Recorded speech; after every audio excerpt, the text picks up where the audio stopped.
Nuakhai jar ना सुनले ही देहीटा सीते जैसी। ई दिन के खाली चाषी नहीं बरस बरस धरी विदेशे दादन खटला लोग भी टाकी थी। इतार बहाना रे घाए गाँ देखनी बोली, हाँ इतार बहाना रे घाए घर जिमी बोली। भाई भाई सरगिटा चाषी मानकर गरबिटा नुआखाई आमर परबिटा। नुआखाईर आरंभटा तो 1400 शताब्दी रे पहला करी पाटनागढ़ राजा रोमाई देवकर ठानु होइथिला।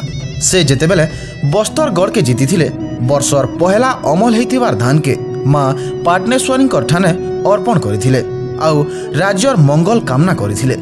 दिनु दिन के पश्चिम ओडिशार सबु राजा माने निजर निजर हिसाबे तांकर इष्टदेवी मानकर ठाने नुआ धान के चढ़ई नुआ खाइले। तेहरू फेर ठीक कराहेला जे भूदो मासर उजल पंचमी रे सबे नुआ खाएमा आउ जुहार भेटई उषद आनंदे सारा राइज दुलके देमा।